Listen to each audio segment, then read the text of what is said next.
हम लोग अगर फैक्टराइजेशन को और अच्छे से समझना चाहें तो इसके लिए देखिए हम लोगों को क्या करना चाहिए। सबसे पहले देखिए, मैंने आपको पिछली वीडियो में बता दिया था कि फैक्टराइजेशन क्या होता है, ठीक है। इस वीडियो में हम लोग देखिए क्या समझते हैं। जैसे एक एग्जांपल मैंने क्या लिया था पिछले वीडियो में, 12x + 15 का। देखिए हम लोग फैक्टराइजेशन को अच्छे से समझेंगे, सिर्फ क्वेश्चन का सॉल्यूशन या फिर प्रश्न का हल नहीं देखना है कि हम लोग कैसे बना सकते हैं जल्दी जल्दी। हम लोगों को समझना जरूरी है कि फैक्टराइजेशन क्या होता है, ठीक है। तो एक बार और मैं अच्छे से बता देता हूं कि जैसे मैंने एग्जांपल लिया था 8 का जो फैक्टराइजेशन होता है, हिंदी में हम लोग इसको गुणनखंड बोलते हैं। क्या बोलते हैं? गुणनखंड, ठीक है। तो 8 का अगर हम लोग गुणनखंड निकालना चाहें या फिर फैक्टराइजेशन निकालना चाहें तो हम लोग सबसे पहले जानते हैं कि गुणनखंड हमेशा गुना में होगा। खंड मतलब टुकड़ा होता है। तो 8 का टुकड़ा कीजिए, इसका टुकड़ा कभी इससे बड़ा हो सकता है क्या? 8 का टुकड़ा 9 हो जाएगा क्या? नहीं होगा। तो टुकड़ा दरअसल हम लोग किसको बोलते हैं? फैक्टर को बोलते हैं। इंग्लिश में हम लोग फैक्टर बोलते हैं। तो 8 का जो फैक्टर क्या है, क्या हो सकता है? क्या 3 हो सकता है फैक्टर? क्या हम लोग 3 को 8 का फैक्टर बोल सकते हैं? नहीं बोल सकते, क्योंकि 3 से 8 डिविजिबल नहीं है। तो क्या 2 इसका फैक्टर है क्या? हाँ, 2 इसका फैक्टर है। क्या 1 है फैक्टर इसका? हाँ है। और 4 भी 8 का फैक्टर है। 5 नहीं है, तो 5 नहीं है तो 5 जो 8 का फैक्टर नहीं है, ठीक है। और 4 8 का फैक्टर है, 2 भी है और 1 भी है, क्योंकि ये तीनों नंबर 8 में मतलब 8 को पूरा डिवाइड कर देता है, ठीक है। जैसे अगर हम लोग 2 से डिवाइड करें 8 को, या फिर 1 से 8 को डिवाइड करें, या फिर 4 से हम लोग 8 को डिवाइड करें, तो ये पूरा का पूरा डिविजिबल हो जाएगा।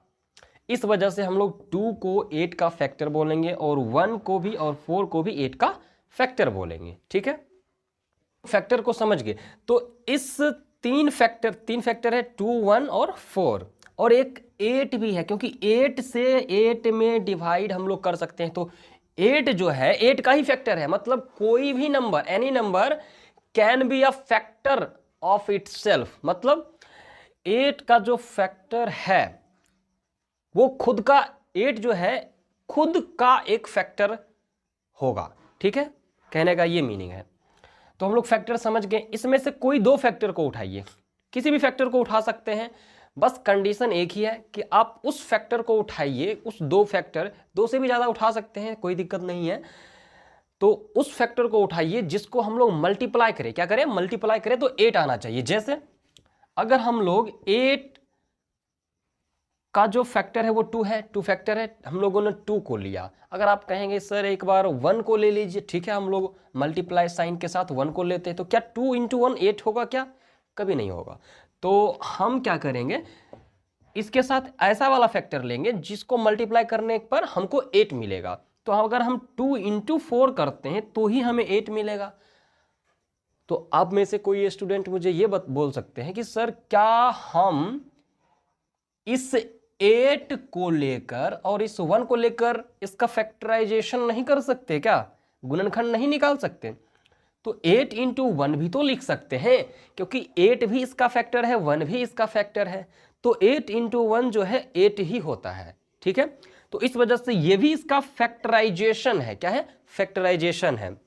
जिसका फैक्टराइजेशन निकालना हो उसका कोई भी 2 या 2 से ज्यादा फैक्टर को लीजिए और उसको मल्टीप्लाई साइन के साथ लिखिए, किसी और साइन के साथ नहीं लिखना है, और इंटू करने पर वही आना चाहिए, 8 ही आना चाहिए। तो हम कहेंगे कि 8 का ये फैक्टराइजेशन है। कौन? 8 × 1। फैक्टराइजेशन हम लोग अच्छे से समझ चुके हैं। तो अब आते हैं इस क्वेश्चन पर, जो है हमारा 12x + 15। सबसे पहला चीज मैं आपको बताना चाहता हूं, वैसे तो हम लोग एक इजी स्टेप उठा सकते हैं फैक्टराइजेशन को फाइंड करने में, गलत नहीं होगा, ठीक है। इसका फैक्टराइजेशन ये भी है, 12x + 15 को आप ब्रैकेट के अंदर बंद कर सकते हैं। मैंने आपको पिछली वीडियो में बताया था कि ब्रैकेट के अंदर प्लस माइनस हो सकता है, उससे बाहर, ब्रैकेट के बाहर प्लस माइनस नहीं होना चाहिए। तो 12x + 15 × 1, ठीक है। अगर आप 12x प्लस 15 से इसमें भाग देंगे, इसमें डिवाइड करेंगे तो पूरा का पूरा डिवाइड होगा। 1 से भी अगर इस पूरे को डिवाइड करते हैं तो भी ये पूरा का पूरा डिविजिबल होगा। अगर आपको डिवीजन आता है तो आप चेक कर सकते हैं, नहीं तो मैं आपको एक नेक्स्ट वीडियो इस पर भी बना दूंगा कि कैसे हम लोग एक एक्सप्रेशन को एक एक्सप्रेशन से डिवाइड करते हैं, ठीक है। वैसे यहाँ अभी आप ध्यान से देखिए, 12x प्लस 15 जो है इसको हम लोग इस तरीके से भी इसका हम फैक्टराइजेशन कर सकते हैं, लेकिन ये हमें ज़्यादा जगह पर काम नहीं आता है, ठीक है। ज़्यादा यूजफुल नहीं है ये फैक्टराइजेशन। क्यों? क्योंकि ये आसान है, जैसे 8 का 8 इंटू 1 किसी भी का निकाल सकते हैं, ये आसान है हमारा, है। अगर हम लोग 254 का बोलें तो 254 इंटू 1 ये तो आसान है, ये ज़्यादा जगह पर हम लोगों को काम नहीं आएगा। तो हम लोग, और ज़्यादा जगह पर कौन सा काम आएगा, जैसे कि 2 इंटू 4 वाला है। और क्या हो सकता है, जैसे 127 इंटू 2, 254 का क्या है, ये 127 इंटू 2 फैक्टराइजेशन है, ठीक है। तो ये थोड़ा हम लोगों को आगे काम भी आता है, ठीक है। तो हम लोग ऐसा फैक्टराइजेशन करते हैं, जनरली हम लोग ऐसा फैक्टराइजेशन नहीं करते हैं, ठीक है। तो देखिए इसको हम अच्छे से फैक्टराइजेशन जो कि हमें यूजफुल होगा आगे भी, उसको कैसे करेंगे आइए उसको देखते हैं। तो 12x प्लस 15 क्या है, 12x प्लस 15 दो टर्म है यहाँ पर, और दो टर्म में से सबसे पहले यहाँ ध्यान से देखिए, एक 12 है, एक नंबर है, और उसके साथ एक वेरिएबल है।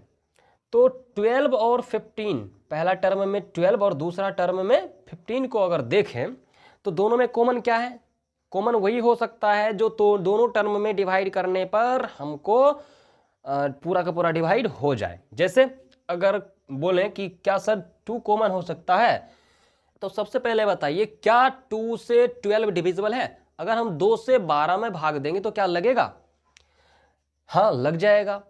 लेकिन क्या 2 से 15 में डिवाइड हो जाएगा क्या पूरा, नहीं हो पाएगा। इस वजह से 2 जो है हमारा कॉमन नहीं हो सकता है। क्या 3 हो जाएगा क्या, देख लेते हैं। अगर आप 3 से 12x में डिवाइड करेंगे तो पूरा का पूरा डिविजिबल होगा। 3 से अगर हम लोग 15 में डिवाइड करेंगे तो पूरा का पूरा ये भी डिविजिबल है। तो हमारा कॉमन क्या हो जाएगा, +3, या फिर सिर्फ 3 बोलेंगे। तो हम यहाँ पर 3 हम लोगों ने कॉमन ले लिया। क्या लिया, 3 क्या है हमारा कॉमन, मैं यहाँ पर लिख देता हूं।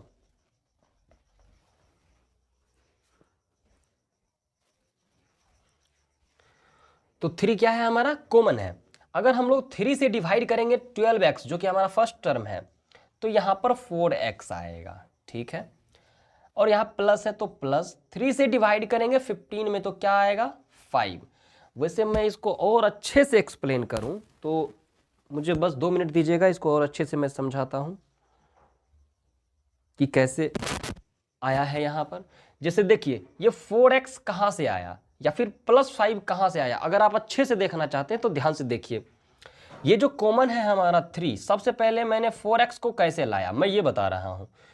3 जो कॉमन है, 3 से मैंने डिवाइड किया किस में, पहला टर्म क्या है 12x, इतना सा पार्ट उठाइए और यहाँ रखिए, आप डिवाइड कीजिए। 3 को अगर हम 4 टाइम्स पढ़ेंगे तो 12 आएगा, और 4x टाइम पढ़ेंगे तो 12x आएगा। और हम लोग जानते हैं कि डिवीजन में हम लोग माइनस करते हैं, तो यहाँ अगर हम लोग माइनस कर दें तो ये दोनों कट के 0 हो जाएगा। तो देखें आप कि 4x कैसे आया है, साइन सहित हम लोगों ने यहाँ पर लिखा है। दूसरा टर्म में क्या लिखा हुआ है, सॉरी 5 लिखा हुआ है, +5 साइन सहित हम लोग लेंगे हमेशा। तो +5 कैसे आया मैं आपको ये बता रहा हूं। 3 जो कॉमन है, 3 से हम लोगों ने डिवाइड किया सेकेंड टर्म जो कि +15 है, +15 है। 3 को अगर आप 5 टाइम्स पढ़ते हैं तो +15 ही आता है। और हम लोग जानते हैं कि डिवीजन है तो माइनस तो करेंगे, तो माइनस प्लस क्या हो गया, माइनस ही हो गया। तो हम लोगों ने इसको काट करके 0 लिख दिया। तो आप देखें यहाँ पर +5 कैसे लिखा है, यहाँ +5 हम लोगों ने लिख दिया है। तो इस तरीके से हमारा गुणनखंड यानी फैक्टराइजेशन होता है, ठीक है। आप बोलेंगे यहाँ प्लस क्यों है, मैं बार बार बता रहा हूँ, ये प्लस ब्रैकेट के अंदर है, बाहर नहीं है, इसलिए कोई दिक्कत नहीं है, ठीक है। हम लोग इसको इस तरीके से नहीं लिख सकते हैं 3 + 4x + 5, कहेंगे इंटू तो है सर, लेकिन यहाँ प्लस है ना, तो ये अगर आप इसको अच्छे से समझें तो ये इसका मतलब क्या है, 3 प्लस इंटू 4x प्लस 5। अब कहेंगे इंटू तो है, इससे कोई मतलब नहीं है। देखिए यहाँ आपने प्लस लिख दिया है, इसलिए यहाँ पर हो जाएगा कितना टर्म, 1 और 2 टर्म हो गया। ठीक है, इस वजह से ये दोनों का दोनों गलत है। ठीक है, ये सही है हमारा, क्योंकि इसमें कहीं भी बाहर प्लस या माइनस साइन हमको नहीं दिख रहा है, ये पूरा का पूरा एक ही टर्म है। तो ये हमारा क्या हुआ, फैक्टराइजेशन हुआ। क्या हुआ, फैक्टराइजेशन किसका, 12x प्लस 15 का। ठीक है, ये फैक्टराइजेशन को फाइंड करने का हमारा सबसे पहला तरीका था, जिसका नाम है कॉमन लेके फैक्टराइजेशन करना। ठीक है, कॉमन लेके फैक्टराइजेशन करना, कॉमन मेथड इसको हम लोग बोल देते हैं कि कॉमन लेके फैक्टराइजेशन को करना। तो आप लोग समझ गए होंगे कि मैं क्या बताना चाह रहा हूं। जैसे जैसे हम लोग क्वेश्चन प्रैक्टिस करेंगे और अच्छे से समझेंगे कि क्या होता है फैक्टराइजेशन। ठीक है, तो हम लोग स्टार्ट करते हैं। क्लास RS अग्रवाल बुक है, उससे हम लोग क्वेश्चन लेते हैं। वैसे आप अगर कोई भी बुक फॉलो कर रहे हैं तो आप फैक्टराइजेशन का ये वीडियो देख सकते हैं, क्योंकि इसमें मैंने आपको अच्छे से बताया कि क्या होता है फैक्टराइजेशन। ठीक है, क्लास 8 का ये बुक है। सबसे पहले हम लोग फैक्टराइजेशन को समझने के लिए और भी एग्जाम्पल मैं ले रहा हूँ, जैसे 5x प्लस 20। ठीक है, ये है हमारा क्वेश्चन 5x प्लस 20। तो 5x प्लस 20 दो टर्म है, जैसा हमने पहले वाले क्वेश्चन में कर चुके हैं वैसा ही हम लोग इसमें करेंगे। तो 5x और 20 में क्या कॉमन आ रहा है, 2 आएगा क्या, बताइए। देखिए 2 से 5x में आप डिवाइड करेंगे तो डिविजिबल नहीं है, इस वजह से। लेकिन 20 डिविजिबल है, लेकिन फिर भी 2 कॉमन नहीं होगा, क्योंकि दोनों टर्म में डिवाइड नहीं हुआ। तो हम क्या करेंगे, तो हम लोग ये करते हैं कि देखिए अगर हम लोग 5 से डिवाइड करेंगे, किससे, 5 से, तो अगर 5 से डिवाइड करेंगे तो 5x भी डिविजिबल हो जाएगा और 20 भी डिविजिबल हो जाएगा। तो 5 हमारा क्या है, कॉमन है। तो हम लोग लिखते हैं 5 कॉमन है, और कॉमन लेने के बाद हम लोग ये ब्रैकेट साइन देते हैं और डिवाइड करते हैं जिन जिन टर्म से हम लोगों ने कॉमन लिया। तो ये दोनों टर्म है, इन दोनों टर्म में हम लोग डिवाइड करेंगे, जैसा कि मैंने पहले बताया है। 5 से डिवाइड करेंगे 5x में, तो 5 से 5 कैंसिल, 1 और बचा x, तो x यहाँ लिखेंगे, प्लस 5 से 20 में डिवाइड करेंगे तो 5 से 20 में डिवाइड करेंगे तो 4 आ जाएगा। ठीक है, वैसे ये जो मैंने प्लस साइन पहले से लिख दिया है, पहले से नहीं लिखना है, इसका कारण मैं बता रहा हूँ। 5 से डिवाइड करना है पूरे प्लस 20 में, सिर्फ 20 नहीं, प्लस 20 में डिवाइड करना है।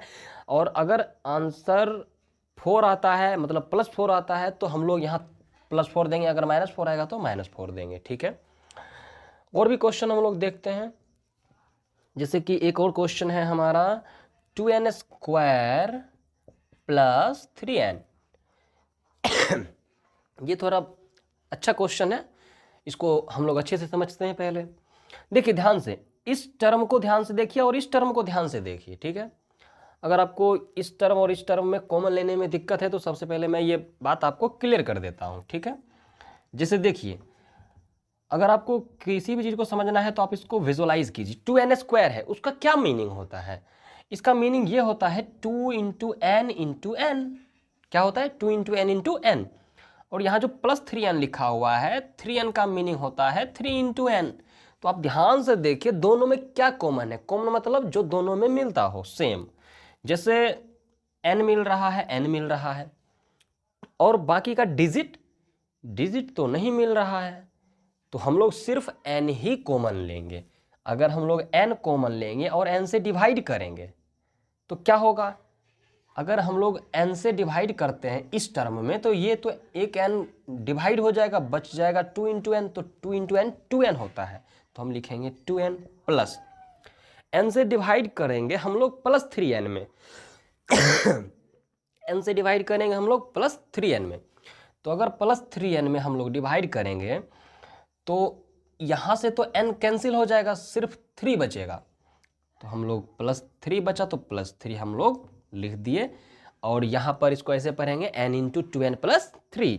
कहीं भी ब्रैकेट के बाहर कहीं भी प्लस नहीं लिखा हुआ है या माइनस, इस वजह से हम लोग इसको क्या बोलेंगे, फैक्टराइजेशन बोलेंगे। ठीक है, ये हमारा क्वेश्चन कंप्लीट हो चुका है। तो एक और एग्जांपल ले लेते हैं। जैसे देखिए लिखा हुआ है 3x² y, 3x² y minus 6y square. ठीक है, ये क्वेश्चन है हमारा 3x² y माइनस 6xy²। देखिए इसको थोड़ा सा लेवल बढ़ा हुआ है और ये सबसे आसान क्वेश्चन है अगर आप समझने पर फोकस करेंगे तब। देखिए ध्यान से, मैं फिर यहाँ पर थोड़ा सा एक्सप्लेन करता हूँ, ठीक है, अच्छे से समझिएगा इसको। अगर ये समझ गए तो आपको बाकी पूरा एक्सरसाइज फैक्टराइजेशन आपको अच्छे से बनने वाला है। देखिए क्या लिखा हुआ है 3x² y और यहाँ लिखा हुआ है 6xy², वो भी माइनस में। तो दोनों का क्या मतलब है? 3x² y का मीनिंग है x कितने टाइम्स? 2 टाइम्स, तो 3 into x into x, 2 times x है, 2 बार x को गुना किया है मैंने, इंटू y, इसका मीनिंग ये है। और 6y² का मीनिंग क्या है? 6 इंटू एक्स इंटू वाई, ठीक है। तो दोनों में कॉमन क्या है? सबसे पहले अंक को देखिए, डिजिट को देखिए, 3 और 6 में क्या कॉमन है? 3 कॉमन है। क्या 2 कॉमन है? क्या 2 से 3 डिविजिबल नहीं है, लेकिन 6 डिविजिबल है। तो कोई अकेला डिविजिबल होगा तो उसको हम लोग कॉमन नहीं बोलते, इस वजह से हम लोग 3 कॉमन लिए, ये डिजिट वाला है।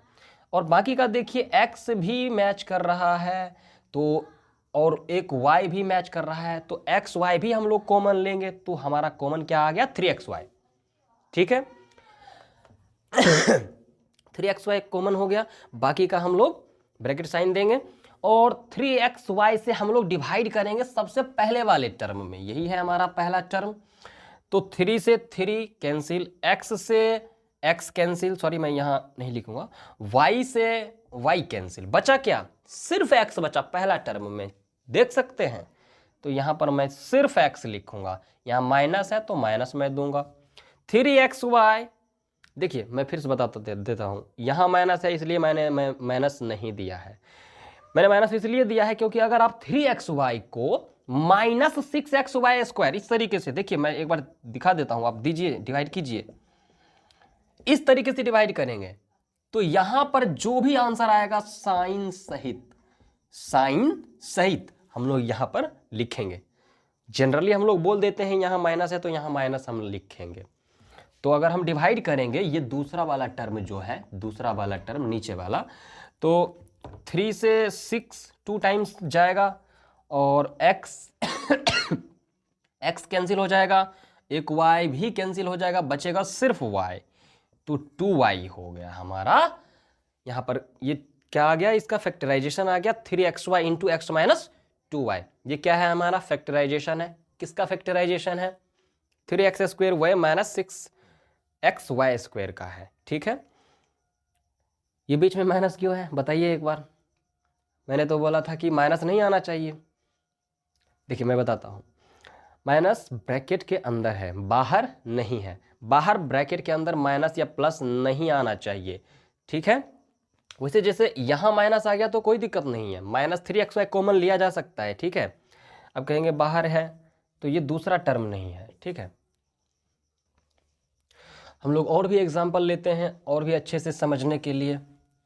एक और क्वेश्चन है हमारा 6ab माइनस 9bc। देखिए ये अच्छा क्वेश्चन है, थोड़ा सा इस पर ध्यान दीजिए।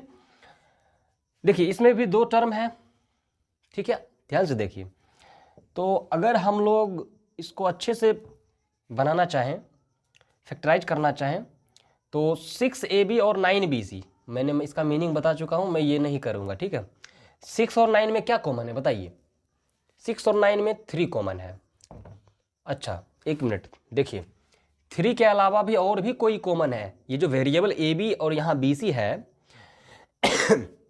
ए बी और बी सी दोनों में क्या कॉमन है?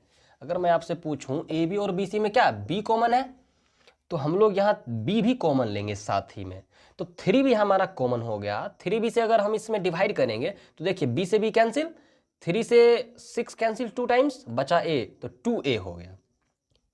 2a माइनस है तो माइनस, b से b कैंसिल, c बचा, 3 से 9 कैंसिल 3, तो 3c बचा, तो यहाँ 3c हम लोग लिखेंगे। अब हम लोग फास्ट करेंगे क्वेश्चन को, तो हमारा यहाँ पर फैक्टराइजेशन निकल के आ चुका है 3b into 2a minus 3c। ठीक है, हम लोग नेक्स्ट क्वेश्चन पर चलते हैं, नेक्स्ट एग्जाम्पल पर। एक और एग्जाम्पल लेते हैं, जैसे कि हमारे पास एक और क्वेश्चन है 18a cube minus 27a square b। ठीक है, ये है हमारा क्वेश्चन।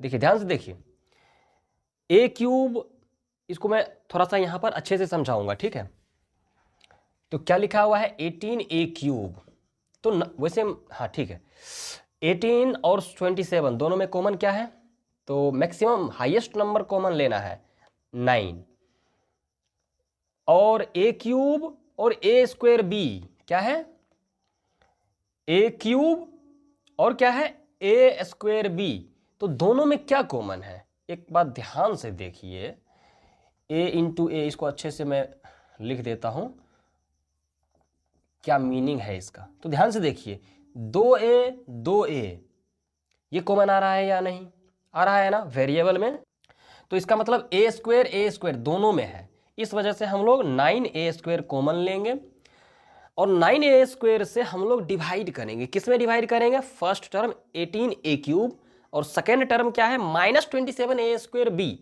तो देखिए डिवाइड करते हैं, तो अगर आप a स्क्वेयर और a क्यूब में डिवाइड करेंगे तो क्या आएगा बताइए, अगर आप a क्यूब में a स्क्वेयर से डिवाइड करेंगे तो 2a कैंसिल हो जाएगा, बचेगा 1a, और 9 से 18 में डिवाइड करेंगे तो 2, तो 2a हो गया, माइनस 9a स्क्वेयर से अगर हम लोग इस सेकेंड टर्म में डिवाइड करते हैं तो 9 से 27 3 टाइम्स में, a स्क्वेयर से a स्क्वेयर b में डिवाइड कीजिए तो a स्क्वेयर कैंसिल हो जाएगा, बचेगा सिर्फ b, 3b हो गया बस। तो 9a square into 2a minus 3b हमारा फैक्टराइजेशन हो गया इसका। ठीक है, बाहर देख सकते हैं प्लस माइनस कहीं भी नहीं है और ये सिंगल टर्म है। ठीक है तो और क्वेश्चन लेते हैं और अच्छे से कॉन्सेप्ट क्लियर हो जाएगा। एक और क्वेश्चन है 12a square b minus 9ab square plus 6ab। तो देखिए ये हमारा पहला एग्जांपल है जिसमें कि 3 टर्म है, इस पूरे एक्सप्रेशन में 3 टर्म है। कितना टर्म है, 3 टर्म है, पहला टर्म, दूसरा टर्म, तीसरा टर्म। ठीक है, इसको अच्छे से समझते हैं, तीनों टर्म में से कॉमन लेना है। सबसे पहले देखिए क्या है, फर्स्ट टर्म में 12 है, इसमें 9, इसमें 6, तीनों में कॉमन क्या आएगा, 2 आएगा क्या, देखते हैं। 2 से 12 डिविजिबल है, 9 डिविजिबल नहीं है, तो नहीं है तो इसका मतलब वो कॉमन नहीं है। क्यों नहीं है, क्योंकि 9 डिविजिबल ही नहीं है 2 से। 3 से 12 डिविजिबल है, 9 भी 6 भी, तो 3 कॉमन ले सकते हैं। क्या इससे और भी ज़्यादा कोई नंबर है जिससे हम लोग तीनों में डिवाइड कर सकते हैं, देख लेते हैं। 4 से ये डिविजिबल है, ये नहीं, अब नहीं है, तो हम लोग 3 कॉमन ले लिए। इन तीनों टर्म से कॉमन लेना है, कॉमन क्या होता है, तीनों में जो मिलता हो।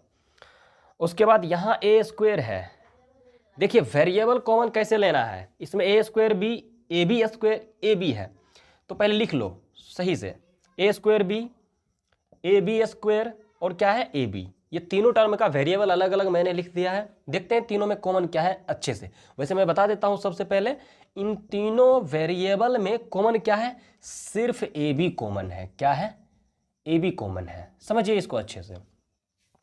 ए स्क्वेयर बी, कैसे मैंने ए बी लिख दिया, ध्यान से देखिए, यहाँ ए स्क्वेयर है, यहाँ ए है, यहाँ ए है, मतलब ए स्क्वेयर, इसका मतलब ए इसमें भी है, ऐसे समझिए। देखिए ए इंटू बी, इसको ऐसे लिख सकते हैं, इसको ए इंटू बी ऐसे लिख सकते हैं, ए बी को ए इंटू बी लिख सकते हैं, मतलब ए इसमें भी है, इसमें भी है, इसमें भी है, एक ज़्यादा है, ज़्यादा से हमको कोई मतलब नहीं है, बस जो मिलता है, जो मैच करता है वही कॉमन होगा।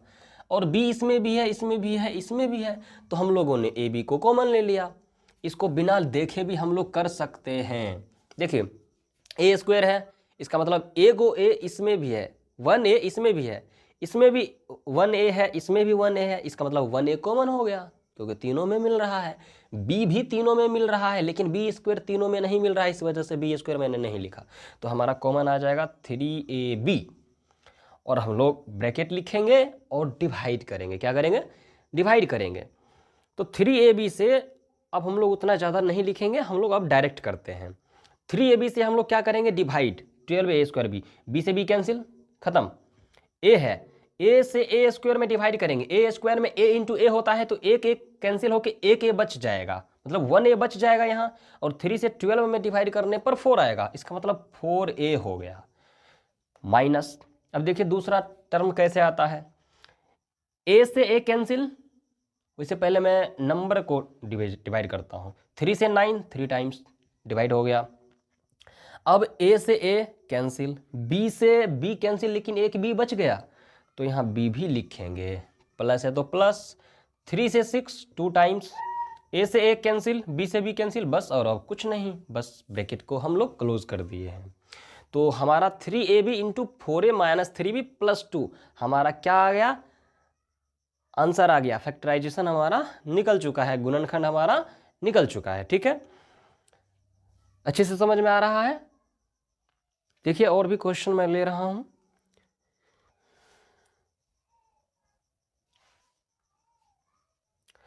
तो एक क्वेश्चन मैं एक क्वेश्चन देता हूं, आप उसको एक बार सॉल्व कीजिए वीडियो को पॉज करके। मैं अपने मन से दे रहा हूं ये क्वेश्चन।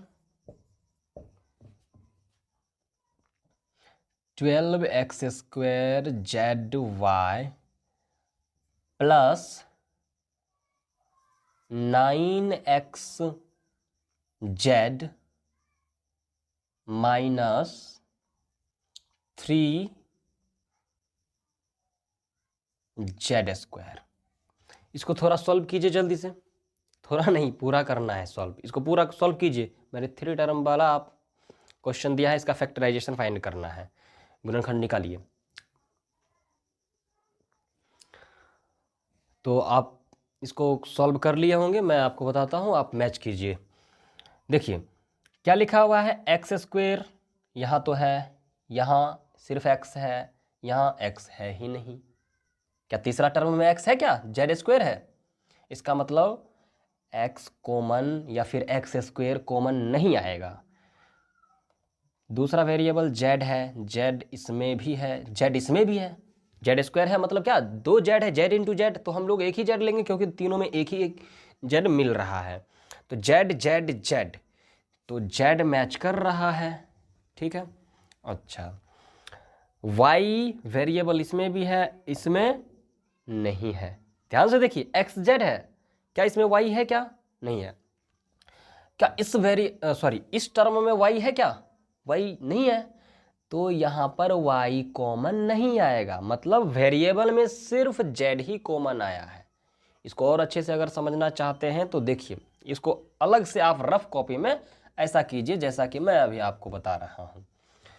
क्या, जैसे एक्स स्क्वेयर जेड वाई है, इसको अच्छे से लिखिए, उसके बाद एक्स जेड है, उसके बाद जेड स्क्वायर है, जेड स्क्वायर का मतलब z into z, x z का मतलब x into z, x into z into y. ठीक है, तो देखिए x इसमें है बाकी में नहीं है, और सॉरी इसमें भी है बाकी में नहीं है, तो x कॉमन नहीं आएगा क्योंकि तीनों में नहीं है।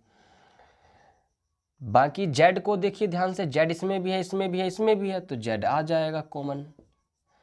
y इसमें है, इसमें नहीं है, इसमें भी नहीं है, तो सिर्फ और सिर्फ z आएगा कॉमन। मैं वेरिएबल की बात कर रहा हूं सिर्फ, मैंने अभी नंबर की बात नहीं की। तो 12 और 9 और -3, सॉरी 12 9 3 तीनों में कॉमन क्या आएगा, ध्यान से बताइए, जल्दी से जल्दी बताइए। तो 12 9 और 3 में कॉमन क्या आएगा, तो 3 कॉमन आएगा, 3 से तीनों डिविजिबल है, मैक्सिमम हाईएस्ट नंबर है, ये चेक कर सकते हैं आप। तो नंबर में तो 3 है और वेरिएबल में z, तो 3z हमारा इन तीनों टर्म का कॉमन निकल के आ चुका है, और अब हमको सिर्फ डिवाइड करना है। तो 3 से 12 में 4 टाइम्स, z से z कैंसिल हो गया, बचा क्या, z को हटाइए, बचा क्या, y और एक्स स्क्वायर, मतलब एक्स स्क्वायर वाई, देखें प्लस है तो प्लस, सॉरी इसको अच्छे से लिखते हैं, प्लस, देखिए ध्यान से, 3 से 9 3 टाइम्स में जाएगा, तो यहां पर हम लोग 3 लिख दिए, और z से z कैंसिल, बचा सिर्फ x, 9 में डिवाइड कर चुके हैं, 3 लिखे हैं, तो z से z कैंसिल, x बचा, तो यहाँ पर x लिख दिए। पहले नंबर में डिवाइड करेंगे, इसके बाद वेरिएबल से वेरिएबल में डिवाइड करेंगे। देखिए 3 से 3 डिवाइड हो गया, 1 आया, उनको हम नहीं लिखेंगे। तो z से z स्क्वायर में डिवाइड करने पर क्या आएगा, z स्क्वायर में डिवाइड करना है तो एक z तो कैंसिल, बचा एक z, और यहाँ माइनस है तो माइनस z तो z। तो देखिए यहाँ पर हमारा आंसर आ चुका है 3z इंटू 4x स्क्वायर व प्लस 3x माइनस z। ये हमारा फैक्टराइजेशन है। एक बात मैं फिर से बता देता हूँ, ब्रैकेट के अंदर प्लस माइनस लगा हुआ है, इसके बाहर नहीं है। एक बात आप मन में बिठा लीजिए, देखिए आप कैसे समझिएगा कि मेरा जो फैक्टराइजेशन है उसका जो क्या बोलते हैं उसका जो रूप है वो सही है, कैसे समझिएगा। देखिए जैसे कि यहाँ पर कोई टर्म आया है या फिर एक्सप्रेशन आया है, इनटू में कुछ आया है, तो ये हमारा फैक्टराइजेशन है। या फिर इस ब्रैकेट के अंदर कुछ आया और उसके बाद इस ब्रैकेट के अंदर कुछ आया हुआ है, तो ये भी हमारा फैक्टराइजेशन है, क्योंकि इस ब्रैकेट के अंदर कुछ भी हो, इस ब्रैकेट के अंदर कुछ भी हो, दोनों ब्रैकेट के अंदर प्लस माइनस तो हो सकता है, लेकिन क्या बाहर कहीं पर है, इसमें ध्यान से देखिए, बाहर कहीं प्लस माइनस लगा हुआ है क्या, तो नहीं। तो इस वजह से ये क्या हो गया, ये हमारा फैक्टराइजेशन का एक रूप है ये भी, ठीक है। देखिए मैं प्लस माइनस बोल रहा हूँ तो इसका मतलब ये मत समझिएगा कि सर क्या 3ab से पहले, मतलब ये पूरा जो आंसर हमारा आया है ये पॉजिटिव नहीं है क्या। तो इस चीज के बारे में हम लोग नहीं बता सकते हैं, क्योंकि यहाँ ये जो साइन है, एक्सप्रेशन का साइन, वो डिपेंड करता है इस वेरिएबल जो a और b है, इसमें जो वेरिएबल है उसके वैल्यू पर। अगर a और b का वैल्यू हम लोग जिस तरीके से रखेंगे उस तरीके से इस फैक्टराइजेशन का आंसर निकलेगा, ठीक है। तो कल हम लोग कंटिन्यू करेंगे एक्सरसाइज 7A क्लास 8 का RS अग्रवाल बुक से हम लोग क्वेश्चन करेंगे, पूरा का पूरा क्वेश्चन करेंगे, जितना भी एक्सरसाइज में क्वेश्चन है 7A B C जो भी एक्सरसाइज है हम लोग पूरे सॉल्व करेंगे, और आप लोग अच्छे से पढ़िए, मन लगा के पढ़िए, ठीक है।